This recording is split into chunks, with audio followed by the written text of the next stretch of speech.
जय हिंद। मैं अर्जुन चौधरी और आपका स्वागत है हमारे चैनल रिदम स्टॉक पर। दो गाने बहुत ही, एक भजन है और एक आजकल कुछ चला हुआ हरियाणवी गाना है। तो उसमें फास्ट कहरवा बजा हुआ है।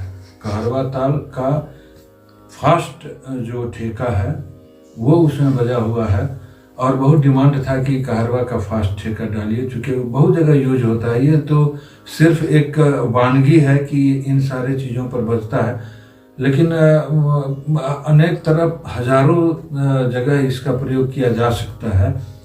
आप ठेका सीखें, उसका प्रयोग सीखें, छंद सीखें, प्रैक्टिस करें और प्रयोग करना जो है वो तो आपके ऊपर है। उस लय का, उस चलन का जो भी गाना होगा उसमें इसको बजाया जा सकता है। गाना का थोड़ा सा मूड देखा जाता है।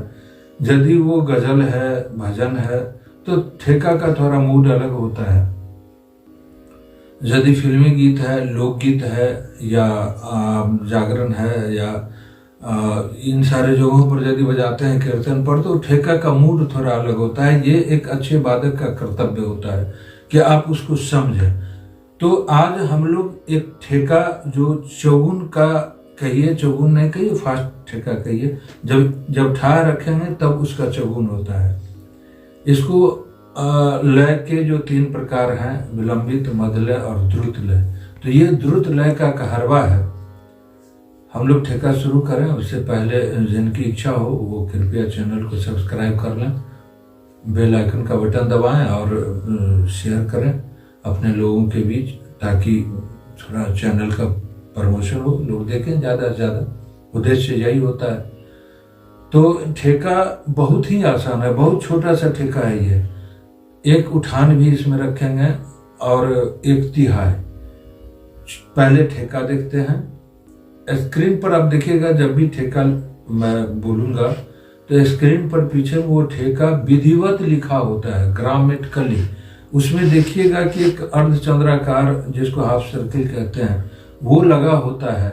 उसका कुछ अर्थ होता है। कभी वीडियो इस सब पर बनाएंगे। जो बच्चे हैं सीखने वाले, जिनको परेशानी होती है कि हम लोग यदि ताली कहते हैं तो ताली का मतलब क्या है, खाली का मतलब क्या है।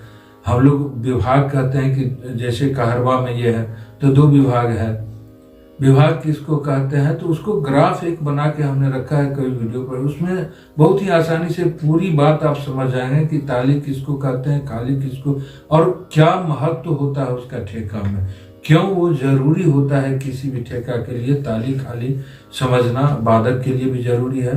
तो अभी हम लोग करते हैं जो ठेका है। इसमें बहुत देखिए कि आज शाम सपने में आए, आज शाम सपने में आए, दहिया पी गए, दहिया पी गए, दहिया पी गए,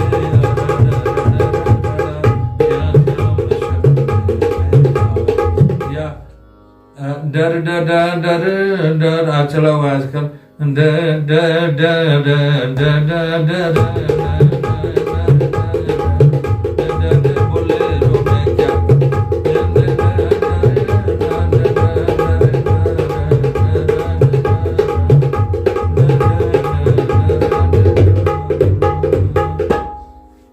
ये ठेका और उठान चलन आप देखते हैं।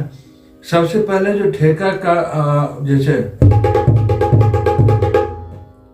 सुनने में आपको लगेगा कि बहुत छोटा है, बहुत प्रैक्टिस करने पर होता है ये। आप इस चीज को याद रखें। तो ठेका का छंद समझ लें और ठेका समझ लें। छोटा सा ठेका, छोटा सा उठान और छोटा सा ही तिहाई है। बहुत, लेकिन खूब बजता है। आप अधिकतर देखिएगा गानों में इसको बजते हुए। तो पहला जो है घे ना ना ना, ना 3 बार होगा, घे 1 बार होगा। घे कैसे बजता है, बाएं से 3 अक्षर बजाए जाते हैं, क, ग और घ। बाएं से, बायां पर, चाहे वो तबला हो, नाल हो, ढोलक, ढोलकी, जो कुछ भी हो, वो 3 अक्षर का प्रयोग है बाएं से, जो सिर्फ बाएं से बजता है। उसके बाद एक अक्षर दोनों हाथ मिला के बजता है। एक अक्षर में बाएं का सपोर्ट होता है और उसके बाद कहीं यदि बाएं लगता है तो वो खूबसूरती के लिए भी लगाया जाता है बहुत जगह। जहाँ उसका प्रयोग दूसरे रूप में है, लेकिन खूबसूरती के लिए लोग बायां लगाते हैं। ये बात की बात है। पहले ये जो घ है या क जो होता है उसको अब देखिए, ये बंद बोल है, आप सटा के जिस पर लेते हैं, ये सब क है जो बजता है क। एक चीज याद रखिएगा, हर शब्द या अक्षर, शब्द नहीं, ज्यादातर अक्षर का प्रयोग होता है। शब्द तिरकिट हो गया, एक मैं लेसन दे डालूंगा कि क्या सब बजाना जरूरी है प्रैक्टिस के लिए, उसमें देखिएगा। जो भी अक्षर है वो क ये बंद बोल में आता है, बाएं से बंद बोल में क आता है। उसके बाद ग, सामान्य जो आप बजाते हैं, इसको हम लोग ग कहते हैं। ग गे जो होता है मुख्य रूप से यही होता है, ग और गे। और भी यदि ग से कोई आपको कहीं मिलता है अक्षर जो बजाना है, तो वो वही यही रूप है सामान्य रूप से जो आप लगाते हैं। ये बाएं का यहाँ का जो ये भाग है, इसको आप इधर लगाते हैं, और आगे का जो भाग है, कभी कभी ढोलक में बहुत सारे लोग ये दोनों उंगली, मध्यमा और अनाम का, मिडिल फिंगर और रिंग फिंगर लेफ्ट का, वो एक साथ लगाते हैं। लेकिन अधिकतर जो तबला, नाल, ढोलक, अधिकतर वादक हैं वो सिंगल इससे, मिडिल फिंगर से, मध्यमा से, और ये जो तर्जनी है फोर फिंगर, उससे अल्टरनेट बजाते हैं। ये ग है, इसको हल्का सा पुश करते हैं आगे की ओर। ज्यादा करेंगे तो घिस्सा में आता है वो, लेकिन हल्का सा पुश करेंगे तो ये घ या घे बजेगा। आप हेडफोन लगाएंगे तो बायां क्लियर आएगा, क्योंकि मोबाइल का स्पीकर ऐसा होता है कि आपको बायां क्लियर नहीं आएगा। तो घे बहुत कम है, इसीलिए पूरा लेसन देखिए। पहली बात तो एक बार पूरा लेसन जरूर देखें, उसके बाद आपको जहां से बीच में जो कुछ देखना है उसको देखिए। लेकिन एक बार कोशिश आप करें कि चाहे कोई भी लेसन हो उसे पूरा देखें, फिर आपको बीच से जहां से देखना है, जहां जरूरी है, वहां पर टाइमिंग के अनुसार देख के आप निकालना है। ये घे है, हल्का पुश करते हैं आगे की ओर, वो घे है। ज्यादा करेंगे तो घिसा कर लगेगा। अब ना और ता एक ही तरफ से बजता है। तबला में थोड़ा सा फर्क है, तो वो तबला के क्लास या कभी डालेंगे। एक चीज याद रखिएगा कि ये रिदम स्टॉक है, इस चैनल का नाम ही हमने रखा है रिदम स्टॉक, इसलिए कि रिदम संबंधी, वाद्य संबंधी, जो भी वादन संबंधी जो भी बातें होंगी, ताल संबंधी, वो सारी बातें इस पर होंगी। इसीलिए ये कि ये चीज है वो चीज नहीं है, उससे ज्यादा मीन मैक निकालने से अच्छा है देखिए सीखिए। ता और ना, ये उंगली है तर्जनी, इसको कहते हैं फोर फिंगर। इसको आप मध्यमा और अनाम का, मिडिल और ये जो रिंग फिंगर है उसको, ये लिटिल फिंगर सटा रहेगा, बीच में स्याही के बीच में लगाइए। यहाँ से ये पोर्शन ढोलक हो या तबला, नाल, सब पर ये देखा जाता है।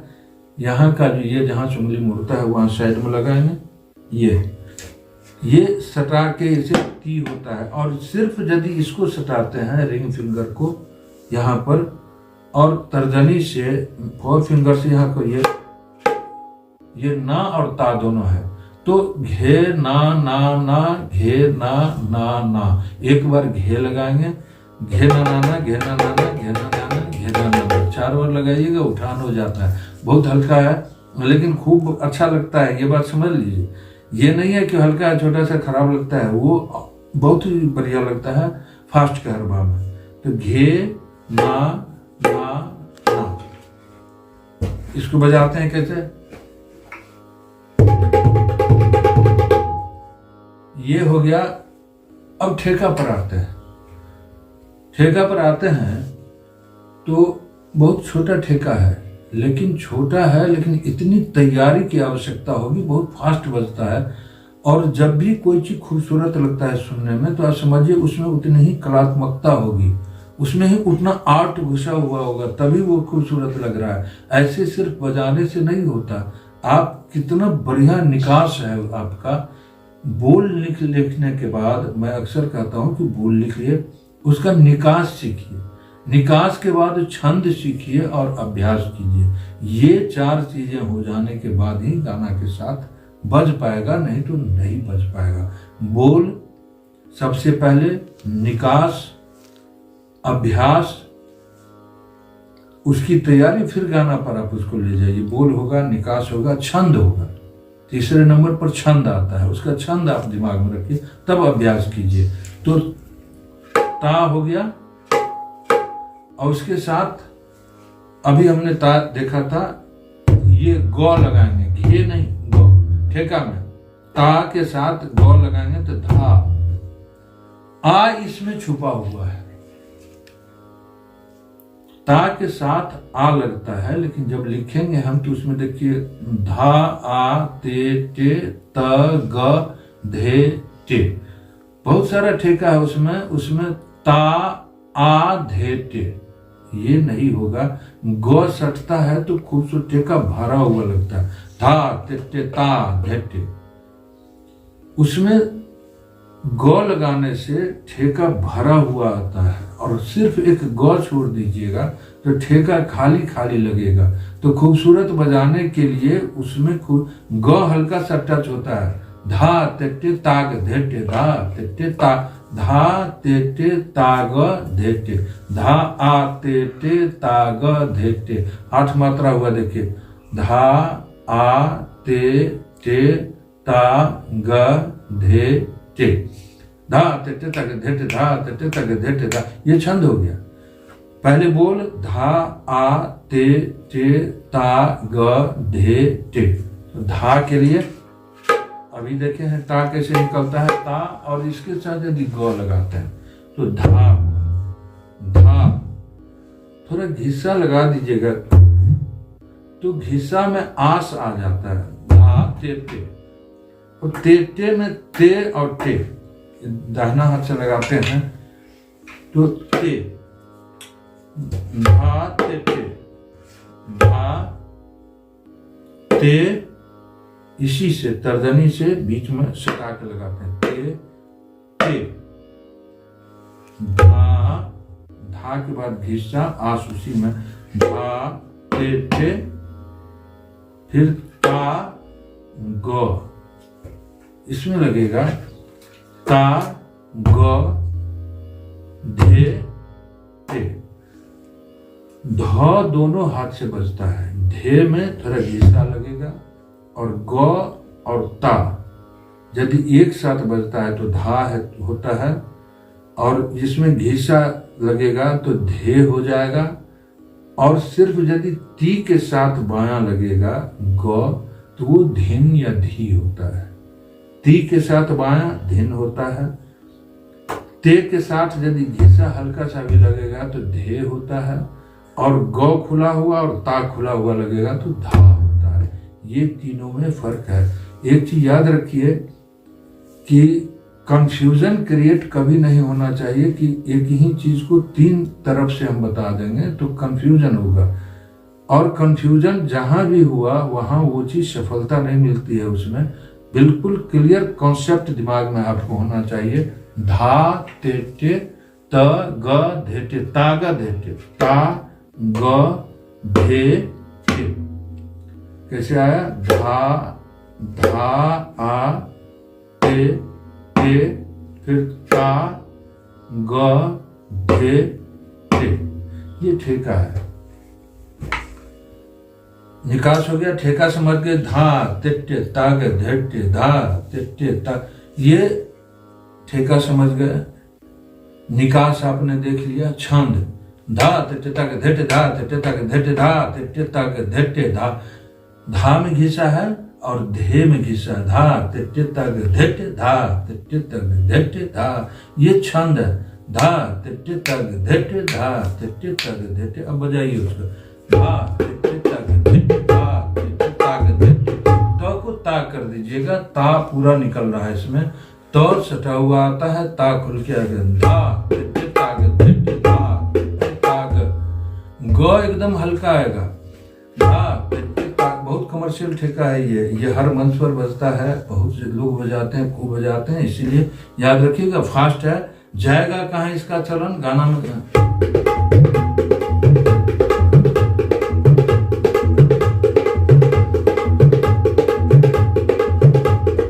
धा टिट तक धिट धा टिट तक धिट धा टिट तक धिट धा, ये आया। तो शुरू कैसे होगा? अब एक तिहाई पहले, उसके बाद पूरा ठेका बताएंगे और गाना के साथ थोड़ा छोटा सा धिन ताक धीन ताक धा धीन के लिए अभी बताया है कि ये दोनों यदि सटा के लगाते हैं इस पर, मध्यमा और Anamika, Anamika means ring finger, मध्यमा मिडिल फिंगर, ये सटाते हैं और ये कनिष्ठा सटा हुआ रहता है लिटिल फिंगर, ये और इधर गे लगाते हैं, ये धीन होता है। इधर यदि घे लगाते हैं, इधर ते लगाते हैं तो धे होता है, और इधर ता लगाते हैं, इधर ग लगाते हैं तो धा होता है। और खुला धा लगाने के लिए ग का खुला रूप, ये धा धे और धी में अंतर है। धिन और धी एक ही तरह से बजता है। कहीं धिन का उच्चारण तबला में ज्यादा प्रयोग होता है, इसमें धिदिन धिदिन ताक, तो अभी बताए थे बंद बोल है, धिदिन ताक दिन ताक दिन ताक धा, बजता है धिदिन धिदिन ताक दिन ताक दिन ताक धा। पूरा बोल पहले धीरे से सुनिए, पूरा स्पीड में सुनिए, गाने के साथ एक एक लाइन का गाना है। पूरा गाना बजाना है तो आप कहीं YouTube से या कहीं से आप उसको रिकॉर्ड कर लीजिए, आप बजा सकते हैं, उसमें यही बजा हुआ है। थोड़ा सा यदि फर्क होता है तो आप समझिए कि जब स्टूडियो में बैठता है आदमी तो एक एक चीज का 25 बार कटिंग होता है, कट कर, गलत हुआ कट हो गया, गलत हो गया। आप यदि मंच पर बजाते हैं तो आपको कटिंग की जगह नहीं होती है, वहाँ आप कट करके फिर से नहीं बजा सकते, इसीलिए वहाँ बहुत कंप्रोमाइज करना पड़ता है। तो ये सोच के कि उसमें इतना एक्यूरेट जो बता रहे हैं मंच पर वही बजेगा, बस इतना ही है। घे ना नाना 4 बार है,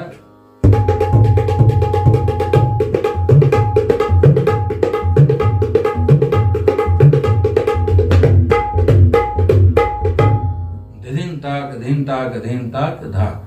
तो पूरा ये आप देख लीजिए। इसमें अब गाना को हम लोग लाते हैं।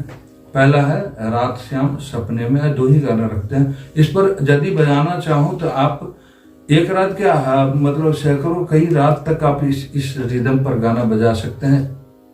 गाना आप थक जाएंगे, सुनने वाले थक जाएंगे, गाने खत्म नहीं, इतने सारे गाने बजे हुए हैं इस पर। रात श्याम सपने में आए, राम श्याम सपने में आए, दहिया पी गए, दहिया पी गए,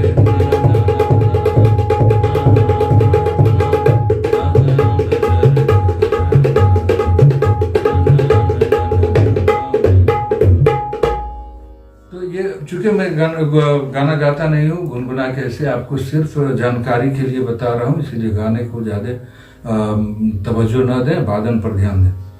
दूसरा है जो आज का जो लेसन में है दूसरा, वैसे ये 2 गाना सिर्फ एक नमूना है, सिर्फ नमूना में एक वानगी उसको कहिए। लेकिन जैसे शोरूम में सामान रखा हुआ रहता है, ये शोरूम का सामान है, अंदर में स्टॉक है, तो इसलिए हजारों गाने इस पर बजेंगे, लाखों के ये इस तरह का गाने होंगे, उसको बजा सकते हैं। एक आजकल जो चला हुआ है मैं लाइनिंग, चूंकि हरियाणवी वो है, तो हरियाणवी पहली बार तो मैं हरियाणवी नहीं जानता हूँ। एक गाना है कि डर डर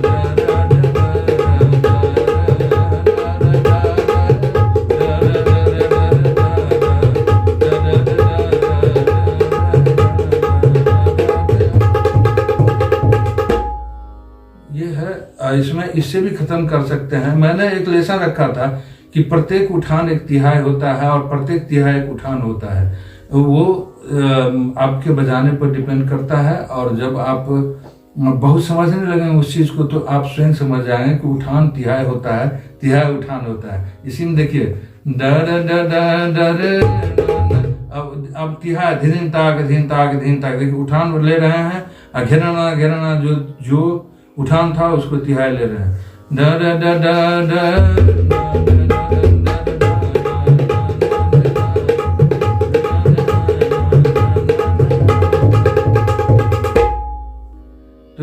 तिहाई बन गया, यहाँ उठाना उठाना, तो वो दोनों एक ही चीज होता है, सिर्फ धा का फर्क होता है। आज के लेसन में इतना ही, और फिर अगले लेसन में हम लोग बात करते हैं इस पर, जो और भी बहुत सारी चीजें हैं। तो आप आराम से देखें, एक बार पूरा लेसन देखें, उसके बाद जहाँ आवश्यकता हो वहां से कट करके देखें। बहुत धन्यवाद, नमस्कार।